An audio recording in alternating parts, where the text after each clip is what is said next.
high political, economical, and social tensions before the reform has taken place. Many citizens, especially the youth, were displaced, arbitrarily detained, tortured, and even killed. But after the reform has started in the country, these all are becoming history. However, there are still individuals and groups who want to abort the reform so as to manifest their own interests and hopes. Musa Adam is a lecturer of political science and international relations at Jigjiga University. He talked to OBN in an exclusive interview concerning political reforms in Ethiopia and things that are pressurizing it.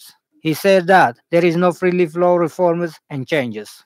It's natural, so because everyone has his own expectation, and the pace that the political reform was, going through was very massive, because everyone was emotional and everyone was clapping and everyone was, saying, yes, we did it.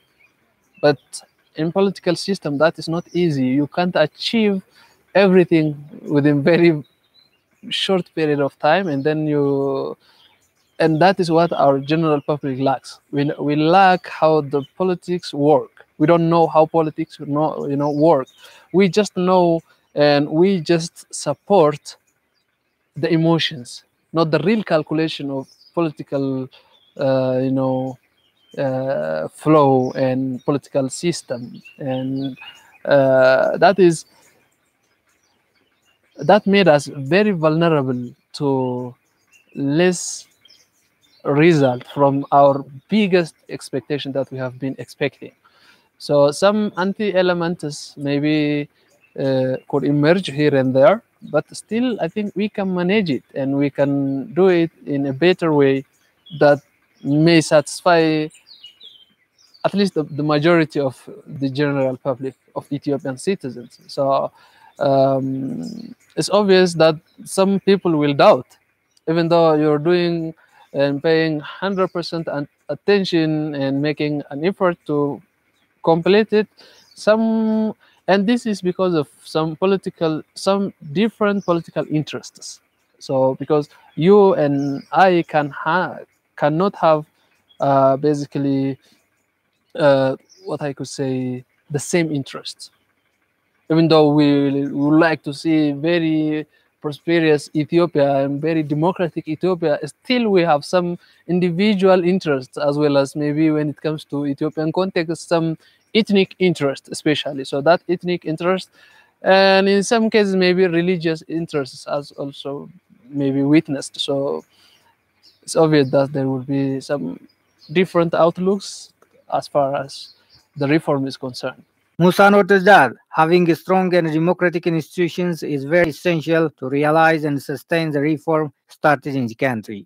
What matters for Ethiopians and what should be matter for Ethiopians is, as to me, is having democratically, strong institutions, positive outlooking scholarship and personalities, and leadership as well, and the general public support, which is guided by social discipline. So if we have social discipline, if we can, listen to each other, care about each other, love each other, and tolerate and live harmoniously together, I think nothing is impossible. So the reform is begin. I doubt it's gonna go back. So the only option is to support this reform and achieve our goals. He underscored that people of the country should understand and support the reform than pushing the government to take serious measures. He added that problems should be solved through dialogue and negotiations than illegal acts. This nation has been suffering for so long. Everyone was taking action as individual level, as organization, and as a government bodies. But the thing is, sometimes the general public has to understand why the people are just wasting some time. For that matter, if taking action is the priority, this government can destroy more and more than what the previous government has destroyed, because the time is changing, the technology is changing, If you have been fighting with Kalashnikov yesterday, we have snipers today, machine guns. So you can go to Mercato and do something really bad if it's about taking action. But that is not the case. The case is we are waiting for the right time to come. In a sense, we are waiting our people to open their eyes. Musa also highlighted that all Ethiopian nations, nationalities, and peoples should strive to realize the reform in order to bring the real federalism in the country. He also mentioned countries that are being benefited by using federalism as a system. Basically, we have tried the unitary state before. We tried it many times. We tried unitary state, which was fake. We tried unitary state, which was real. We tried federalism, which was fake. And what I would say is we have to try federalism, which is real, and will never fail, because if we try the real federalism, because we know the experience of international governance, international politics, how it works, and who succeeded by using federalism. India has, adopted federalism in 1919s. Switzerland, you can take it, and many of them. So federalism is, for me, I don't have to say the only option, but it is the right option for me. Musa further noted that everybody should obey the rule of law and hold responsibility. He says that the government should also take corrective measures on groups and individuals who act irresponsibly against the constitution of the country and the fundamental rights of the citizens of the country. He also said that mob justice should also be stopped in order to save the country from chaos. The mob justice has to stop, because you said this constitution is against us. We don't have to follow you. We have to go and read and identify where the problem lies in this constitution. So the rule of law is the main responsibility of the government as well as the citizen of this country, and we need to work on that very much. So if you do something against the constitution, you need to be held responsible. The main thing is whether we can sustain this political reform.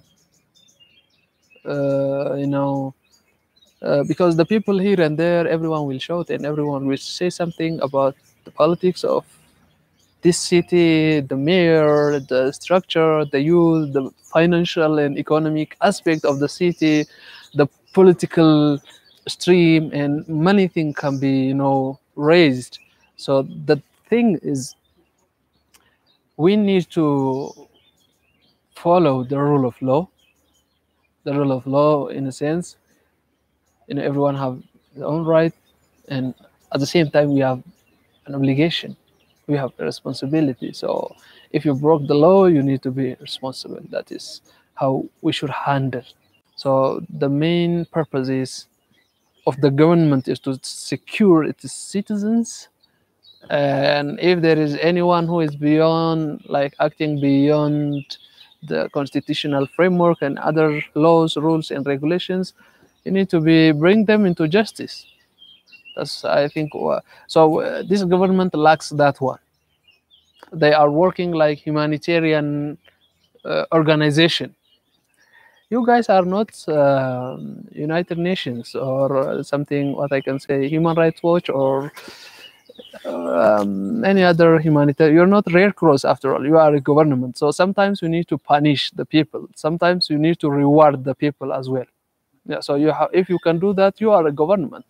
So what I mean is, you don't have to just punish everyone merely, but you need to, we have rules and regulations, and we need to follow that. If we could do that, I think it's very simple to judge you and me, and which one of us is, in the wrong track, so we can adjust ourselves into the right way to create this prosperous and beautiful country that we are, admiring and wishing for. He stressed that Ethiopian people should listen to each other for common benefits and success than blaming and cursing each other.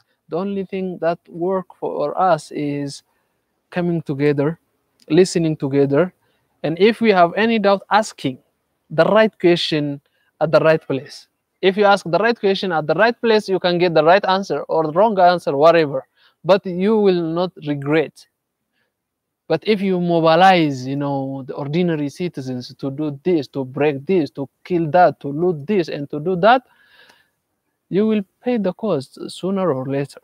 So the problem is, I think, we need to come to our sense of brotherhood, humanity, and let the government to do their work. Musa pointed out that the Kush family should be united than ever. In nature, the human being have the sense of belonging in nature.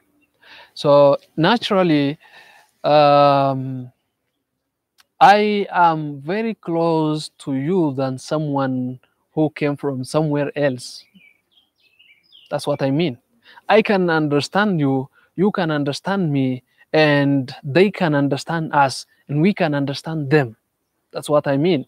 Because this is nature, and this is, we share geography, we share economy, we share culture, we share religion, and we share beliefs.